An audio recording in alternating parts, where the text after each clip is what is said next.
Hello प्यारे बच्चों, concept with sigma YouTube channel में मैं यशपाल यादव आप सभी का हार्दिक स्वागत करता हूं। प्यारे बच्चों, आज हम आप लोगों के लिए एक मॉक टेस्ट सीरीज शुरू करने वाले हैं। आप लोगों को पता होगा कि एचएसएससी सीईटी मेंस का एग्जाम अभी होने वाला है और उसके बाद एचएसएससी की ही डी ग्रुप की एक बड़ी भर्ती होने जा रही है। उसके बाद स्टेट के भी एग्जाम्स आ जाएंगे, फिर सीईटी प्री का भी एग्जाम आ जाएगा। तो ऐसे हरियाणा के बहुत सारे एग्जाम्स अब आपके सामने होंगे। तो हरियाणा के जो एग्जाम होते हैं, जैसे सीईटी का हो गया, ग्रुप डी का हो गया, तो 25% जो वेटेज है ना, वो हरियाणा जीके का रखा गया है। 25% यानी 25% वेटेज हरियाणा जीके का रखा गया है। तो एक बहुत बड़ा महत्व रखता है 25% वेटेज।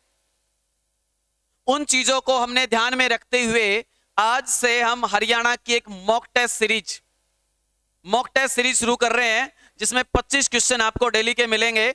डेली हमारे जो हरियाणा जीके के जो टीचर हैं नवीन सर, बहुत अच्छा सर हमारे पढ़ाते हैं और बहुत अच्छा कंटेंट आप लोगों तक पहुंचा पाएंगे। ये जो डेली के 25 क्वेश्चन आप लोगों के पास यहाँ YouTube चैनल पे अपलोड करेंगे। और मैंने सर से ये भी रिक्वेस्ट की है कि उन क्वेश्चनों के आंसर के साथ साथ जो चारों जो ऑप्शन होंगे उनको भी एक्सप्लेनेशन करेंगे यहाँ अच्छे से। तो बहुत ज्यादा बेनिफिट होगा आपको।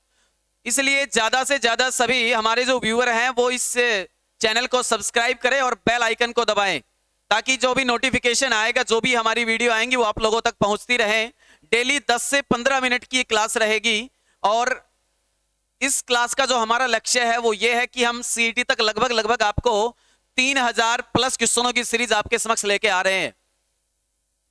बहुत ज्यादा बेनिफिट मिलेगा आपको। ज्यादा से ज्यादा शेयर करना, ताकि और भी देखने वाले जो लोग हैं, जो कॉम्पिटिटिव एग्जाम्स की तैयारी करते हैं, वो स्टूडेंट्स भी इसका फायदा उठा पाए।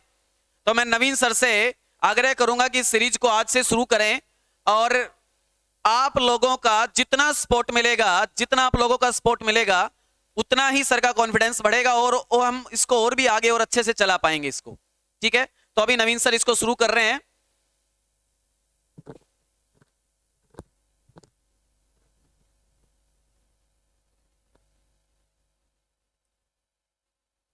हेलो फ्रेंड्स, कैसे हो सभी? आशा करता हूँ सभी अच्छे होंगे। तो जैसा कि सर ने बताया, हमारी 3000 से भी ज़्यादा क्वेश्चनों की सीरीज स्टार्ट हो गई है।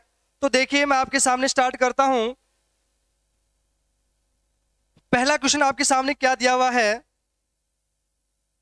नीले या काले पल्लों की रंगाई का बारीक खोदने को क्या कहा जाता है? तो पहला क्वेश्चन यहाँ पर हरियाणा की वेशभूषा से दिया गया है। तो इसका राइट आंसर क्या होगा? मोडिया। किसे कहा जाता है भाई? मोडिया कहा जाता है। किसे? नीले या काले पल्लों की रंगाई का बारीक खोदने को क्या कहा जाता है? मोडिया कहा जाता है। जबकि सेकंड ऑप्शन क्या है हमारा? फुलकारी।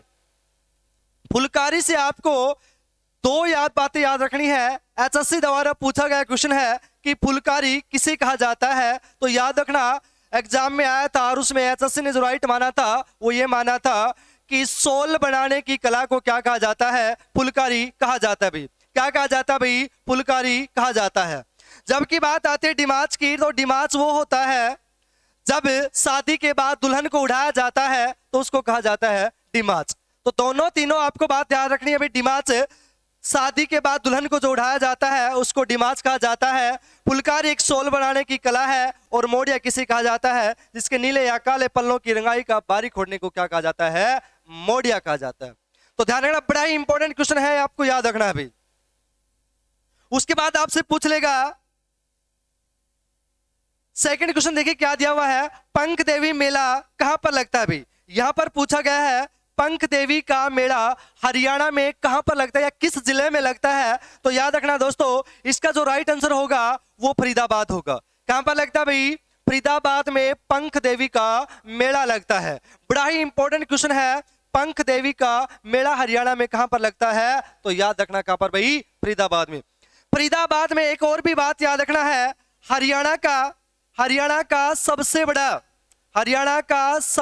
बड़ा क्राफ्ट मेला, क्या भाई? क्राफ्ट मेला। हरियाणा का सबसे बड़ा क्राफ्ट मेला भी कहां पर लगता है? तो याद रखना फरीदाबाद में लगता है। कहां पर लगता है भाई? फरीदाबाद में हरियाणा का सबसे बड़ा क्राफ्ट मेला, जिसको सूरज कुंड मेले के नाम से जाना जाता है। और इसकी शुरुआत 1987 में 1987 में पहली बार इसकी शुरुआत की गई थी किसकी भाई, सूरजकुंड मेले की, जो कहां पर लगता है भाई, फरीदाबाद में लगता है। बड़ा ही इंपॉर्टेंट क्वेश्चन है भाई। अगर आपसे पूछा जाए कि हरियाणा में मेलों का गांव किसे कहा जाता है, तो याद रखना सालवान गांव करनाल को हरियाणा का मेलों का गांव कहा जाता है। बड़ा ही इंपॉर्टेंट क्वेश्चन है, याद रख लेना भाई। उसके बाद अगला क्वेश्चन क्या दिया है, निम्न में से किसे सवर सम्राट की उपाधि दी गई है। बड़ा ही इंपॉर्टेंट क्वेश्चन है, बड़ा ही सबसे इंपॉर्टेंट क्वेश्चन मान लीजिए इसको। सवर सम्राट किसे कहा जाता है, तो याद रखना दोस्तों, सवर सम्राट कहा जाता है पंडित जसराज को। पंडित जसराज जी को हरियाणा का सवर सम्राट कहा जाता है। पंडित जसराज जी का संबंध हरियाणा में according to HSSC Hisar district से है भी, लेकिन वर्तमान में पीली मंदोरी गांव है वो फतेहाबाद में पड़ता है। लेकिन HSSC इसको क्या मानती है, पीली मंदोरी गांव को हिसार जिला मानती है, तो आपको भी हिसार ही मानना है। आपसे पूछ सकता है भविष्य में पंडित जसराज का संबंध हरियाणा के किस जिले से है, अकॉर्डिंग टू HSSC हिसार है भाई, और आपको भी हिसार ही याद रखना है। हालांकि पीली मंदोरी गांव है वो वर्तमान में फतेहाबाद में पड़ता है। दूसरा क्वेश्चन पंडित जसराज से क्या बनेगा कि हरियाणा के रसराज किसे कहा जाता है, तो रसराज भी पंडित जसराज जी को कहा जाता है, और रसराज की उपाधि पंडित जसराज को पूर्व प्रधानमंत्री अटल बिहारी वाजपेयी जी ने इनको दी थी। तो रसराज और जसराज दोनों ध्यान रखना, सवर सम्राट रसराज दोनों किसे कहा जाता है, पंडित जसराज जी को कहा जाता है। लेकिन बात याद रहे, यदि पूछ लिया जाए, यहां पर तो दिया है सवर सम्राट, यहां पर तो क्या दिया है, सवर सम्राट। अगर आपसे पूछ ले कि हरियाणा का रूबाई सम्राट किसे कहा जाता है, तो उदय भानुहंस को कहा जाता है। दो बात याद रख लीजिए भी, रूबाई सम्राट और सवर सम्राट दोनों ही कोई ज्यादा अंतर नहीं है। सवर सम्राट पंडित जसराज जी को और रूबाई सम्राट उदय भानुहंस को। जोराबाई का संबंध हरियाणा में कहां पर है, बड़ी गजल गायिका, मशहूर हरियाणा की गजल गायिका जोराबाई का संबंध हरियाणा में अंबाला डिस्ट्रिक्ट से, याद रखना भाई। कल्याण का होदू का दोनों ही गुरु शिष्य हैं, ये भी ध्यान रखना, बड़े ही इंपॉर्टेंट क्वेश्चन बन जाता है। कल्याण खा और होदुका से, कल्याण खा का गुरु कौन था या होदुका का शिष्य कौन था, नहीं कि दोनों गुरु शिष्य से संबंधित बड़ा ही इंपॉर्टेंट क्वेश्चन बन जाता है। बहुत ही बढ़िया क्वेश्चन बनता है इन सभी से। अगला क्वेश्चन क्या बनता है, क्या दिया हुआ देखिए, हॉकी खिलाड़ी सविता पुनिया का संबंध कहां से है। हॉकी की प्रसिद्ध खिलाड़ी सविता पुनिया का संबंध किस जिले से है, तो याद रखना किस जिले से है, सिरसा जिले से है, जो कि हरियाणा का क्षेत्रफल की दृष्टि से सबसे बड़ा जिला है। 4277 वर्ग किलोमीटर के साथ वर्तमान का सबसे बड़ा जिला है कौन सा भाई, सिरसा। सविता पुनिया को केवल सिरसा जिले की, ओनली फॉर सिरसा जिले की बेटी बचाओ बेटी पढ़ाओ की ब्रांड एम्बेसडर बनाया गया है। क्या भाई, बेटी बचाओ बेटी पढ़ाओ, केवल सिरसा जिले की, केवल और केवल सिरसा जिले की बेटी बचाओ बेटी पढ़ाओ की ब्रांड एम्बेसडर भी किसे बनाया गया है, तो याद रखना सविता पुनिया जी को बनाया गया है। ठीक है, याद रखिए, बेटी बचाओ बेटी पढ़ाओ जो योजना है वो पानीपत से 2015 में स्टार्ट की गई थी नरेंद्र मोदी द्वारा, लेकिन इसका वर्तमान में नाम बदल दिया गया है। अब इसका नाम क्या कर दिया गया, बदलाव, BADLAV, बेटी बचाओ बेटी पढ़ाओ का नया नाम क्या कर दिया गया है, बदलाव कर दिया गया है। बेटी आपा धन लक्ष्मी एवं विजय लक्ष्मी। क्या भाई, बेटी आपा धन लक्ष्मी एवं विजय लक्ष्मी, यहां से ए से आपा करना है, अपनी नहीं करना है भाई। क्या करना भाई, आपा, बेटी आपा धन लक्ष्मी एवं विजय लक्ष्मी, ये इसका नया नाम है। किसका, बेटी बचाओ बेटी पढ़ाओ जो योजना चली हुई है, इसका नया नाम क्या है, बदलाव है भाई। और ओनली सिरसा जिले की बेटी बचाओ बेटी पढ़ाओ की ब्रांड एम्बेसडर सविता पुनिया है, और पूरे हरियाणा की बेटी बचाओ बेटी पढ़ाओ की ब्रांड एम्बेसडर कौन है भाई, साक्षी मलिक जी हैं। ध्यान है, बड़ा इंपॉर्टेंट क्वेश्चन बन जाता है। अब बात आती है पानीपत जिले की, ओनली फॉर पानीपत जिले की बेटी बचाओ बेटी पढ़ाओ की ब्रांड एम्बेसडर कौन है, तो याद रखना प्रीति चौधरी। कौन है भाई, प्रीति चौधरी भाई।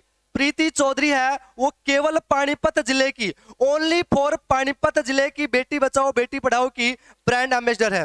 देखिए 22 के 22 जिलों ने नहीं बनाई है, लेकिन कुछ जिलों ने अपने अपने जिलों की अलग अलग से ब्रांड एम्बेसडर बनाई हुई है, जैसे सिरसा की, पानीपत की, या फिर मैं कहूँ पंचकुला की शिवानी कपूर है। ठीक है, ध्यान रखिए, ये यूपीएससी में पानीपत जिले में यूपीएससी में इन्होंने क्वालिफाई किया था, इसलिए इसको पानीपत डिस्ट्रिक्ट की ओनली फॉर पानीपत की ब्रांड एम्बेसडर बनाया गया, बेटी बचाओ बेटी पढ़ाओ की भाई।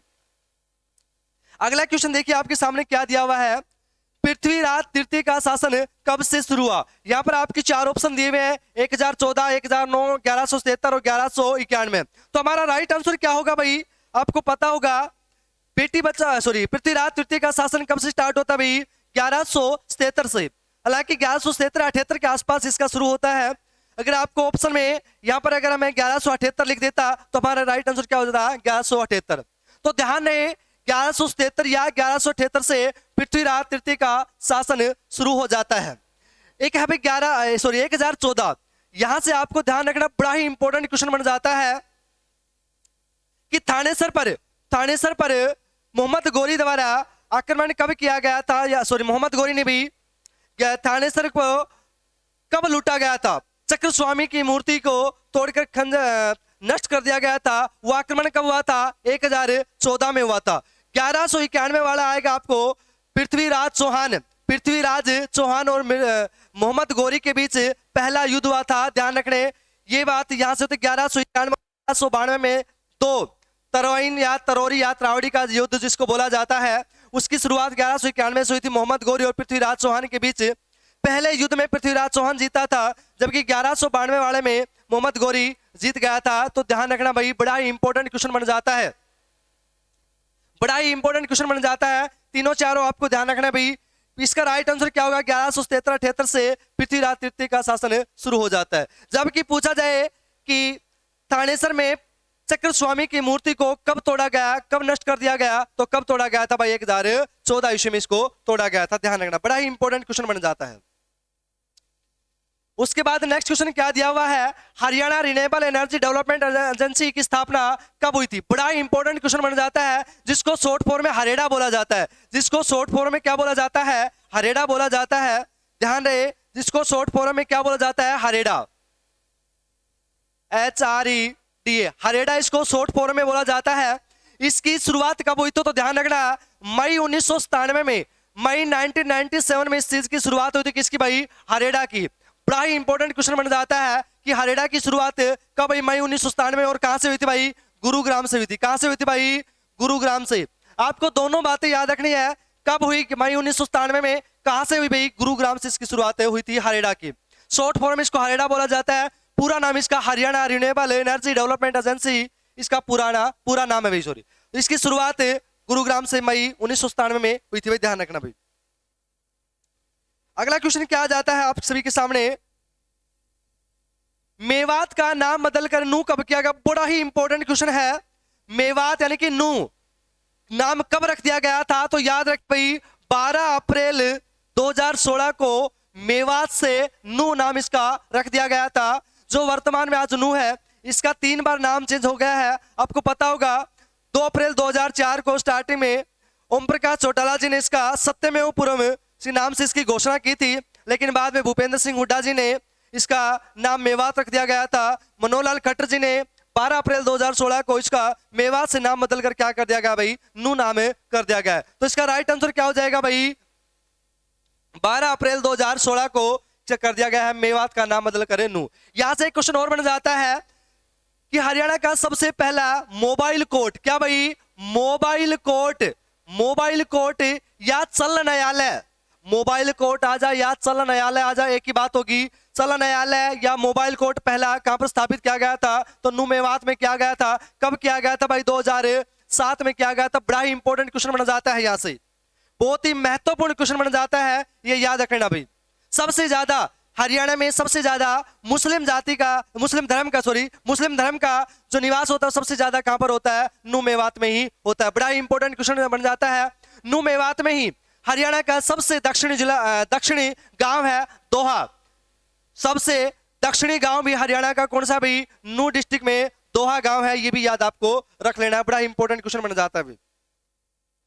अगला क्वेश्चन है भाई, ईंख की खेती कृति किसकी है भाई, ईंख की खेती रचना किसकी है। तो याद रखना, राजा राम शास्त्री की। किसकी है भाई, राजा राम शास्त्री की।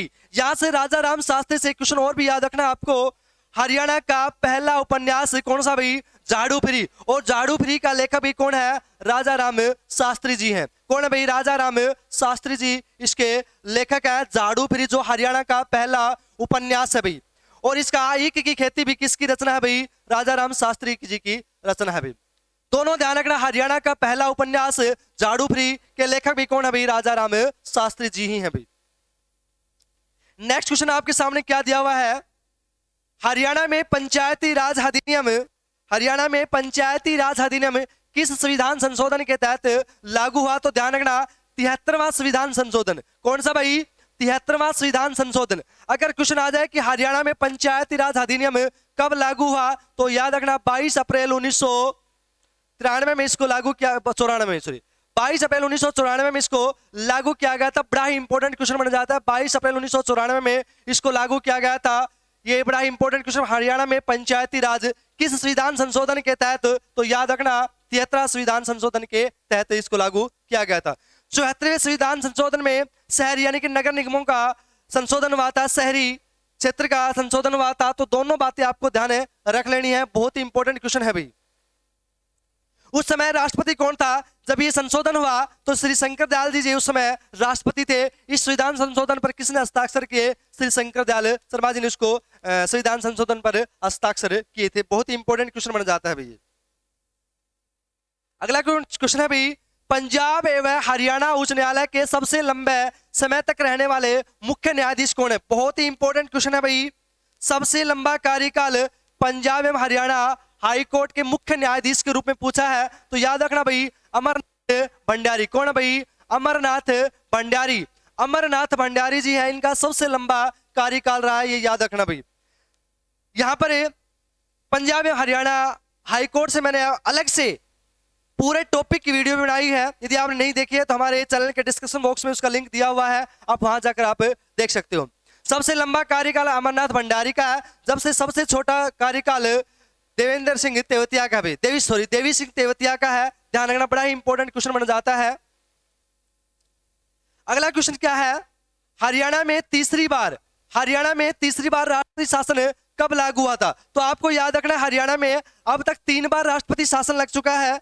हरियाणा में 3 बार राष्ट्रपति शासन लग चुका है। कितनी बार भाई? 3 बार। एक तो 1967, 1977 और 1991।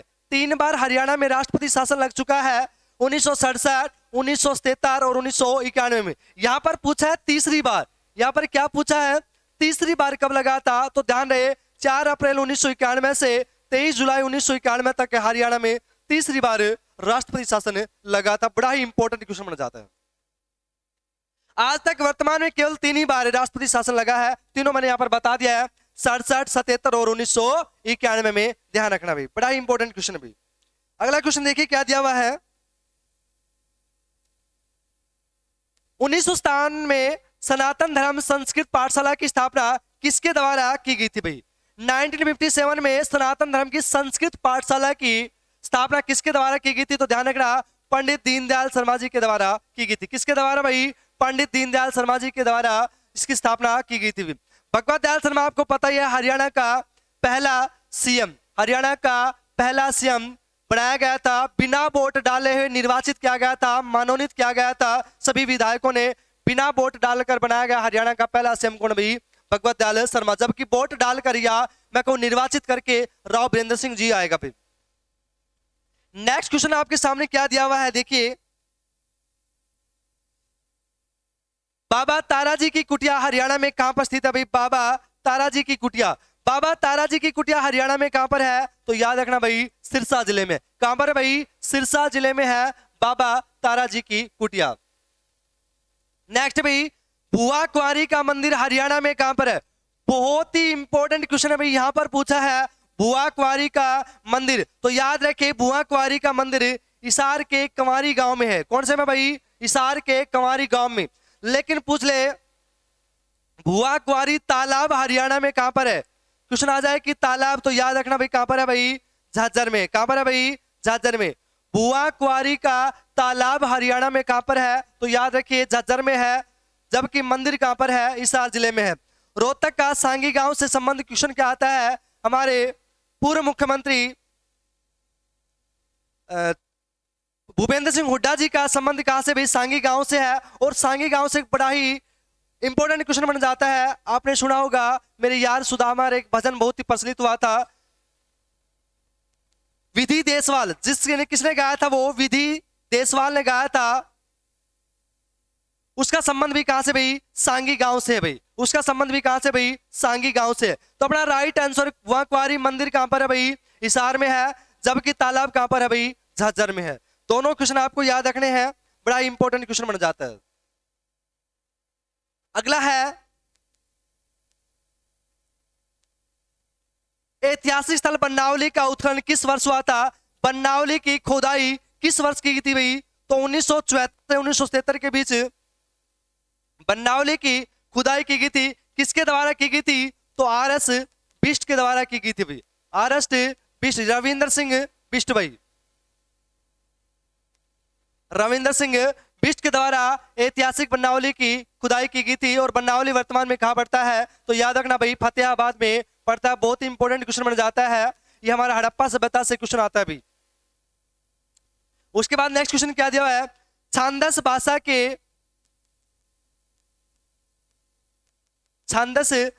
के तुरंत बाद विकसित नई भाषा का नाम क्या था भाई? छंदस भाषा के तुरंत बाद कौन सी भाषा का विकास हुआ? तो याद रखना भाई, ओदिच्य भाषा का विकास हुआ था। बहुत ही इंपॉर्टेंट, सबसे इंपॉर्टेंट क्वेश्चन है भाई। छंदस भाषा के तुरंत बाद किस भाषा का विकसित हुआ था? नई भाषा कौन सी आई थी? तो ओदिच्य नई भाषा आई थी भाई। उसके बाद आता है हरियाणा उर्दू अकादमी की स्थापना कब हुई थी भाई? हरियाणा उर्दू अकादमी की स्थापना याद रखिए 22 दिसंबर 1985 को हुई थी। कब हुई थी भाई? 22 दिसंबर 1985 को हुई थी। लेकिन आपसे पूछ ले कि हरियाणा साहित्य अकादमी की स्थापना कब हुई थी? तो याद रखना 9 जुलाई या फिर 8 जुलाई 1970 को हरियाणा साहित्य अकादमी की स्थापना हुई थी। और उर्दू की आए तो 1985 में। अब बात आपसे पूछ सकता है हरियाणा उर्दू अकादमी की पत्रिका कौन सी है? क्या भाई? पत्रिका पूछी है भाई। हरियाणा उर्दू अकादमी की पत्रिका पूछी है तो कौन सी हो जाएगी भाई? जमुना तट भाई। कौन सी हो जाएगी भाई? जमुना तट। हरियाणा उर्दू अकादमी की पत्रिका कौन सी है भाई? जमुना तट है भाई। अगला क्वेश्चन आपके सामने क्या दिया हुआ है? मिशन इंद्रधनुष कब शुरू हुआ भाई? मिशन इंद्रधनुष की शुरुआत हरियाणा में कब हुई? तो याद रखना 7 अप्रैल 1915 भाई। 7 अप्रैल 1915 को हरियाणा में मिशन इंद्रधनुष की शुरुआत हुई थी। जबकि भारत लेवल पर मैं बात करूं तो 2014 में 25 दिसंबर 2014 को इंडिया लेवल पर, लेकिन यहां पर हरियाणा की बात है तो 7 अप्रैल 2015 को इंद्रधनुष की शुरुआत हो गई थी भाई। नेक्स्ट क्वेश्चन देखिए क्या दिया हुआ है? फिल्म निर्देशक अश्विनी चौधरी का जन्म किस जिले में हुआ? यहां पर ध्यान देना है कि अश्विनी चौधरी का संबंध हरियाणा के किस जिले से है? तो याद रखना भाई, किससे भाई? सिरसा जिले से भाई। कहां से भाई? सिरसा जिले से है अश्विनी चौधरी का संबंध। बड़ा इंपॉर्टेंट क्वेश्चन बन जाता है, अश्विनी चौधरी का संबंध हरियाणा में कहां से है? तो सिरसा जिले से है भाई। अगला क्वेश्चन क्या भी? हरियाणा विधानसभा की सबसे कम अवधि का, यानी कि हरियाणा विधानसभा अध्यक्ष के रूप में सबसे छोटा कार्यकाल किसका रहा है? तो याद रखना राव वीरेंद्र सिंह जी का रहा है। लगभग 16 दिन के आसपास इसका विधानसभा अध्यक्ष के रूप में सबसे छोटा कार्यकाल इसका रहा भी। अगर मैं आपको बात करूं कि हरियाणा का सबसे पहला पुरुष विधानसभा अध्यक्ष भी कौन है? तो राव वीरेंद्र सिंह जी है। लेकिन हरियाणा क्या किसी भी राज्य की पहली महिला अध्यक्ष के रूप में बात करूं विधानसभा की तो सन्नो देवी है, जो कि हरियाणा की रही है पहली महिला विधानसभा अध्यक्ष, या किसी भी राज्य की पहली महिला विधानसभा अध्यक्ष सन्नो देवी रहेगा। जबकि हरियाणा का पहला पुरुष विधानसभा अध्यक्ष कौन होगा भाई? राव वीरेंद्र सिंह जी रहेगा भाई। राव वीरेंद्र सिंह जी रहेंगे भाई। नेक्स्ट भाई, बाबा मुंगीपा धाम हरियाणा में कहां पर है? तो याद रहे बाबा मुंगीपा धाम हरियाणा में कहां पर है? तो ये भिवानी में पड़ता है। भिवानी, सारे के सारे ऑप्शन मोस्टली भिवानी दिया है, तो भिवानी में कहां पर भाई? तो साम। देखिए यहां पर यदि जिले के आधार पर पूछा जाता तो हमारा राइट आंसर क्या हो जाता भाई? भिवानी। लेकिन यहां पर भिवानी के ही सारे ऑप्शन दे दिए, सारे शहर भिवानी के दे दिए। तो कहां पर बाबा मुंगीपा का मेला कहां पर या धाम कहां पर है? तो साम में है भाई, याद रखना। अगला है गुरुग्राम नगर निगम नगर परिषद को नगर निगम का दर्जा कब मिला था? तो याद है भाई 2008 में भी। 2008 में गुरुग्राम को नगर परिषद से क्या बना दिया गया था? नगर निगम बना दिया गया था। हरियाणा की पहली नगर निगम कौन सी हो जाएगी भाई? फरीदाबाद हो जाए। कौन सी हो जाएगी भाई? फरीदाबाद। हरियाणा की पहली नगर निगम कौन सी है भाई? फरीदाबाद, जिसको 1994 में बनाया गया था भाई। गुरुग्राम को कब बनाया गया था? तो 2008 में गुरुग्राम को बनाया गया था। याद रखना, बड़ा ही इंपॉर्टेंट क्वेश्चन बनता है। अगला है, हरियाणा के किस स्थान से एक अधूरा अभिलेख मिला है? तो ये क्वेश्चन तो सभी बच्चों को आता होगा कि हरियाणा के किस जगह से एक अधूरा अभिलेख मिला है? तो कहां से भाई? कपाल मोचन से। कहां से भाई? कपाल मोचन से। अगर क्वेश्चन आ जाए कि हरियाणा में कुल कितने अभिलेख है, कुल कितने अभिलेख है, तो याद रखना भाई 37, 37 अभिलेख है, ये याद रखना भाई। टोटल अभिलेख 37 है, लेकिन यहां पर पूछा अभिलेख, अधूरा अभिलेख कहां से मिला भाई? तो कपाल मोचन से अधूरा अभिलेख मिला है। अगला क्वेश्चन आपके सामने क्या दिया हुआ है? आत्मानंद मासिक पत्र का प्रकाशन किसने शुरू किया गया था भाई? आत्मानंद मासिक पत्र का प्रकाशन किसके द्वारा शुरू किया गया था? तो कीर्ति प्रसाद जैन के द्वारा। किसके द्वारा भाई? कीर्ति प्रसाद जैन के द्वारा। कब कराया गया था? 1930 में इसकी शुरुआत की गई थी। 1930 में इसकी शुरुआत की गई थी। किसके द्वारा भाई? कीर्ति प्रसाद जैन के द्वारा। समाचार पत्र का क्या नाम है भाई? आत्मानंद भाई। आत्मानंद मासिक पत्र है भाई, इसकी शुरुआत कीर्ति जैन द्वारा की गई थी 1930 में भाई। नेक्स्ट क्वेश्चन देखिए क्या दिया हुआ है? किस जिले में उदासीन प्रतिक्रिया की, किस जिले में उदासीन प्रतिक्रिया की वाली मृदा पाई जाती है? तो याद रखना, यमुनानगर में पाई जाती है। यमुनानगर में उदासीन प्रतिक्रिया की मिट्टी पाई जाती है, मृदा पाई जाती है। लेकिन आपसे पूछ ले कि हरियाणा में सबसे ज्यादा कौन सी मिट्टी पाई? तो जलोढ़ मृदा पाई जाती है, जलोढ़ मिट्टी पाई जाती है, जो कि सबसे ज्यादा उपजाऊ होती है, जो 2 प्रकार की होती है, खादर और बांगर होती है। नेक्स्ट क्वेश्चन क्या है भाई? 6 अप्रैल 1919 को रोलेक्ट एक्ट के विरोध में किस जगह में एक बड़ी कॉन्फ्रेंस हुई थी भाई? किस जगह पर 6 अप्रैल विद डेट दिया हुआ है, 6 अप्रैल 1919 को एक बड़ी कॉन्फ्रेंस हुई थी। किसके विरोध में भाई? रोलेक्ट एक्ट के विरोध में। और वो कहां पर संपन्न हुई थी? तो भाई रोहतक जिले में संपन्न हुई थी। कहां पर भाई? रोहतक जिले में। 1919 से एक बात और भी याद रखना, 1919 में पहली बार महात्मा गांधी को हरियाणा में पलवल जिले के रेलवे स्टेशन से गिरफ्तार किया गया था। यह भी बात आपको याद रखनी है। आभूषण गजरिया किस अंग पर पहना जाता है? तो याद रखना, गजरिया किस अंग पर पहना जाता है? तो कलाई में पहना जाता है। कहां पर भाई? कलाई में। गजरिया एक तो कलाई में पहना जाता है, दूसरा भाई सर पर लगाया जाता है गजरिया। लेकिन आ जाए कजरिया, कजरा कहां पर? देखो कैप और कबूतर वाला कजरा, कजरा बात आ जाए तो आंखों में लगाया जाता है। आपने गाना सुना होगा, कजरा रे तेरे काले काले नैना रे। कजरा की बात आए तो आंखों में, लेकिन गजरे की बात आए तो कलाई में, और दूसरा कहां पर भाई? बालों में लगाया, सिर पर लगाया जाता है गजरिया। ध्यान रहेगा सभी को। नेक्स्ट क्वेश्चन क्या दिया हुआ है? नीले खद्दर पर लाल टीकों वाले कपड़े के घाघरे को क्या कहा जाता है? नीले खद्दर पर लाल टीकों वाले कपड़े के घाघरे को क्या कहा जाता है? तो याद रखना दोस्तों, क्या कहा जाता है? कैरी कहा जाता है। क्या कहा जाता है भाई? कैरी कहा जाता है। बड़ा इंपॉर्टेंट क्वेश्चन है भाई। डिमाच मैंने बता दिया है, शादी के बाद दुल्हन को जो उठाया जाता है उसको डिमाच कहा जाता है। पीलिया जब पुत्र प्राप्ति के बाद जो उठाया जाता है पीले रंग का, उसको पीलिया कहा जाता है। छायमा ये भी कढ़ाई के ओढ़ने का एक रूप होता है छायमा। लेकिन इसका राइट आंसर क्या हो जाएगा? कैरी हो जाएगा। क्या हो जाएगा भाई? कैरी हो जाएगा। नेक्स्ट क्वेश्चन क्या दिया हुआ है? पाथरी माता का मेला हरियाणा में कहां पर लगता है? तो याद रखना, पाथरी माता का मेला पानीपत डिस्ट्रिक्ट में लगता है। तो इसका राइट आंसर क्या हो जाएगा? पाथरी पानीपत में लगता है। कहां पर लगता है भाई? पाथरी माता का मेला कहां पर लगता है? पाथरी पानीपत में लगता है। देखिए भाई, हमारा लास्ट क्वेश्चन था। आशा करता हूं सभी को हमारी ये सीरीज पसंद आई होगी। तो ज्यादा से ज्यादा हमारे चैनल को सब्सक्राइब करें, शेयर करें, और साथ में बेल आइकन दबाना बिल्कुल भी ना भूलें, ताकि आपको जो भी नोटिफिकेशन आएंगी वो आपको तुरंत मिलती रहे। और हमारी पर डे ये सीरीज आएगी, इससे आप अपना आंकलन कर सकते हैं। आपको कितने क्वेश्चनों का सही जवाब आपको आता है, क्या कुछ आपको नया मिला है, ये सब बातें आपको ध्यान रखना है। तो ज्यादा से ज्यादा हमारी क्लास को शेयर करें और साथ में बेल आइकन दबाना बिल्कुल भी ना भूलें। Thank you class.